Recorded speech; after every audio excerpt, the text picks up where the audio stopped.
According to the most recent statistics from the United Census Bureau, there are currently 18.1 million military veterans in the United States.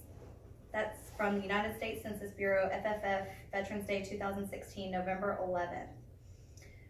Today I'm speaking about a very significant need for reform of Veterans Affairs. Extensive research was done to ensure the validity of all information presented today. Although the past and current administration have said there is a need for reform, the fact remains that the Department of Veterans Affairs remains a damaged system with much to improve on. First, we'll begin with the necessity for variation. We need to train our men and women of the military, or we train our men and women of the military to go to war and fight for our freedoms, but they are never truly taught how to return and go back to everyday life.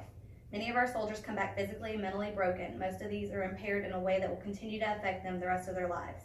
The Substance Abuse and Mental Health Administration has stated that approximately 18.5% of service members returning from Iraq and Afghanistan have post-traumatic stress disorder or depression, and 19.5% reported experiencing traumatic brain injury during deployment. That's from Substance Abuse and Mental Health Administration Veterans and Military Families, last updated 9/15/2017. Around half of returning service members who are in need of treatment for mental health conditions seek it, but barely half receive an acceptable care. Employability is another big issue for returning soldiers. Minimal workforce training is offered through the VA, and this leads to large amounts of unemployed veterans. According to the Bureau of Labor Statistics, there are 453,000 unemployed veterans in 2016. The percentage of unemployed veterans with a service-connected disability was the same as those without. That's from the United States Department of Labor Bureau of Labor Statistics Economic News Release, Employment of Situation of Veterans Summary, March 22nd, 2017. The unemployment rate in the United States is currently 4.1%. However, the unemployment rating among veterans is 4.0%. Due to issues of disability and unemployability, disability pension claims have become an issue as well. On June 3rd, 2017, 369,191 applications were listed under the claims inventory as detailed by the Disability Approval Guide, June 2017 Veterans Disability Benefit Statistics Snapshot, June 7th, 2017. If a veteran with an application has been waiting to hear a determination for more than 125 days, it's considered backlogged. As of June 3rd, 2017, there were currently 90,866 cases considered backlogged. It's obvious that some form of change is needed to address these issues, therefore I'll offer some suggestions to tackle them. The answer to reforming the VA can be somewhat complicated. First, we must compel the administration that a need for change is evident. The past two administrations have admitted there's a breakdown in the VA, but neither have done much to improve the situation. However, it's not enough to convince our presidents that a need for change is there.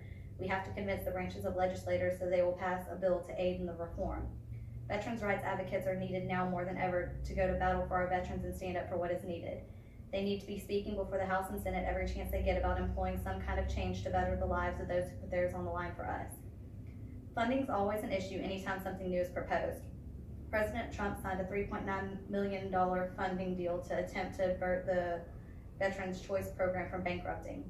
Just last week, Veterans Affairs Secretary David Shulkin nixed a plan in which he planned to shuffle money from a key homelessness program to local VA hospitals and allow them to decide how to use it.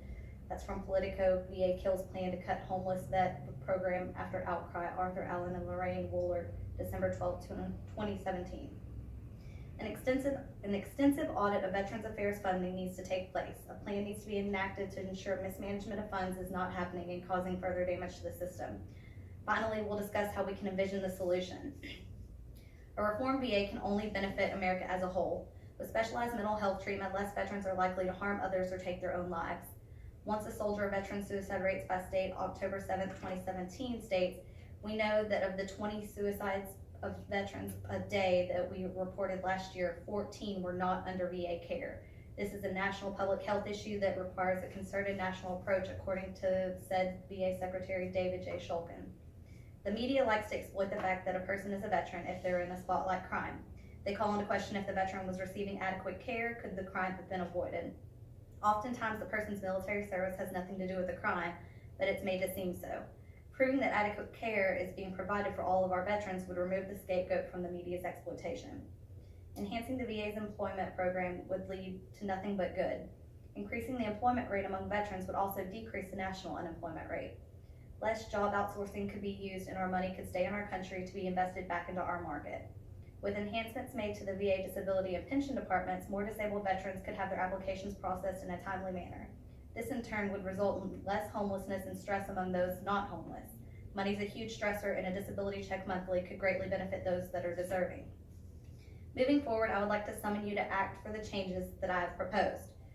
To review, there's a major breakdown in the VA that is leading to the lack of quality care, unemployability, and extensive wait times during the disability and pension process. Consequently, I challenge you to visit invisiblepeople.tv to read the stories of some of our struggling veterans, and visit heroes.vfw.org to help veterans fight for their VA benefits or donate.